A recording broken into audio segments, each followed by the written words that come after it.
আসসালামু আলাইকুম সুপ্রিয় ভাই বোনেরা, আজকে আপনাদের সামনে একটি প্রিমিয়াম কোয়ালিটির অত্যন্ত আকর্ষণীয় দোলনা নিয়ে হাজির হলাম। দোলনা শৌখিন ও প্রয়োজনীয় সামগ্রী, যা বাচ্চাদের জন্য খুবই আনন্দদায়ক। তাছাড়া বাচ্চাদের পাশাপাশি বড়রাও এটা ব্যবহার করতে পারে। বড়রা যখন কোথাও ঘুরতে যাবে বা বাড়ির আঙ্গিনা অবকাশের জন্য দুই গাছের সাথে ঝুলিয়ে তা অত্যন্ত স্বাচ্ছন্দ্যে অবকাশ যাপন করা যায়। আমি নিজে এই দোলনা তৈরি করি এবং আমি সেল করি। আমার এই দোলনা যদি আপনাদের কাছে ভালো লেগে থাকে, আপনারা আমার নাম্বারে কল দিবেন, আমি আপনাদের ঠিকানায় কুরিয়ার করে পাঠিয়ে দেব। আমি যে দোলনা তৈরি করি, এই দোলনার বৈশিষ্ট্য হচ্ছে, এই দোলনা এর ধারণ ক্ষমতা থাকবে 150 থেকে 200 কেজি, যার দৈর্ঘ্য 8 ফুট এবং প্রস্থ থাকবে 5 ফিট। আর ব্যবহারের মেয়াদ থাকবে 10 বছর। এসএস রড দিয়ে তৈরি করি। আর এই সুতা আমি যে সংগ্রহ করি, সুতা হচ্ছে বিদেশি রেশমি সুতা, যা অত্যন্ত মজবুত এবং আরামদায়ক। বন্ধুরা, আমি আজকে আপনাদেরকে একটা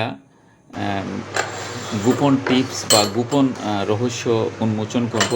বাংলাদেশে যারা যেখানেই দোলনা বিক্রি করে, তারা এই যে আমার হাতে এখন যেটা দেখতে পাচ্ছেন, এটা যে পাইপ দিয়ে তৈরি, এটা দিয়ে তারা বিক্রি করে। আর তাছাড়া আমি যেটা বিক্রি করি, আমি এই রড দিয়ে তারপরে তৈরি করি। এই রড 200 কেজি কেন, 500 কেজি দিলেও কিছু হবে না। এটা 3 সুতা এসএস রড। এই রড দিয়ে আমি দোলনা তৈরি করি। আর যারা অনলাইনে বা বাংলাদেশের অন্যান্য যারা দোলনা তৈরি করে অনলাইনে বিক্রি করে, তারা হচ্ছে এই এসএস পাইপ, এটার ভিতরে কিন্তু ফাঁকা, এই যে বড়টার এই বড় এটা ফাঁকা, এটার ভিতরে রড নাই।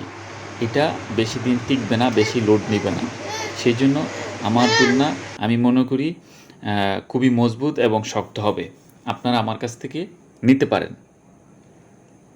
আচ্ছা, এখন আমি যে সুতাগুলো ব্যবহার করি, দেখেন বিভিন্ন কালারের সুতা।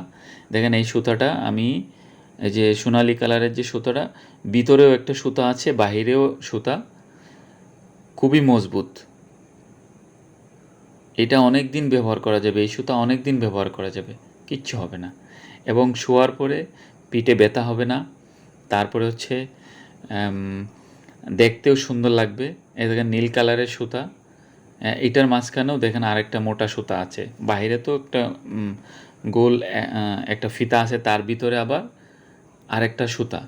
তার মানে দীর্ঘদিন যাবে।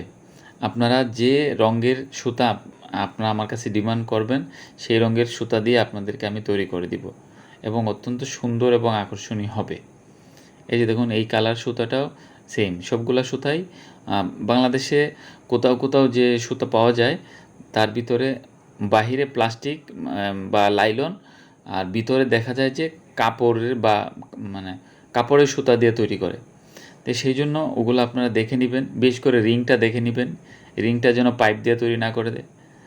আর সুতাটা দেখবেন রেশমি সুতা কি, রেশমি বা লাইলনের সুতা কিনা, এটা দেখে নেবেন। যদি লাইলনের সুতা হয়, মিনিমাম 8-10 বছর যাবে। তো এটা আমার চ্যানেল এবং আমি নিজে তৈরি করি। আপনারা যদি আমার ভিডিও ভালো লেগে থাকে, আপনারা সাবস্ক্রাইব করবেন। তাছাড়া এই যে এটা হচ্ছে গাছে বাঁধার জন্য রশি, এই রশিটা অত্যন্ত মজবুত। এটা আমি বিদেশ থেকে সংগ্রহ করি ইনপোর্টের মাধ্যমে।